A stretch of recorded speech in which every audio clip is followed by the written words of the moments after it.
What it is interest rates that are at zero, central banks that are slow and scared to change their balance sheets at a time when corporations have actually squeezed as much profitability out of their businesses, and that you're actually starting to see some synchronized global growth. This cliche that people love to spout that they never spouted 6 months ago, even though I think a lot of that was out there then. So the S&P, from an earnings yield perspective, should be dominating, or global equity markets, I should say. And in fact, the only difference between the S&P right now and what's going on in Europe and possibly Japan and parts of the emerging markets world is that the dollar being so weak, it's putting some upward pressure on other currencies, which is putting a little bit of a dent into the rally in those markets. But look, we have disassociated Trump from markets. We've disassociated any fiscal policy developments from markets.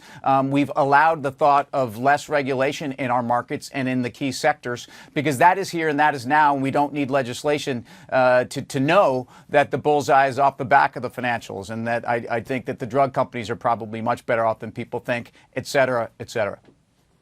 Yeah. Okay. So as far as the market goes, you sound very sanguine. I mean, that doesn't sound like there are going to be any shocks. Any shocks which would have happened in D.C. have happened now. I mean, look at the whole healthcare thing. I mean, they tried to bring it back to life and resuscitate. I think somebody needs to stick a DNR, do not resuscitate, tag on the patient at some point. But the market's ignoring this stuff. Is it smooth sailing as far as the Dow, the S&P, and the Nasdaq throughout 2017? Is it going to be a Merry Christmas? No, not necessarily. And sanguine is different, possibly in terms of the fundamental setup than complacent. And markets are overly complacent here. Make no mistake. But that's not a surprise either. The central bank put is the biggest risk out there. And we saw that 3-4 weeks ago when the ECB started pointing out that they may be actually moving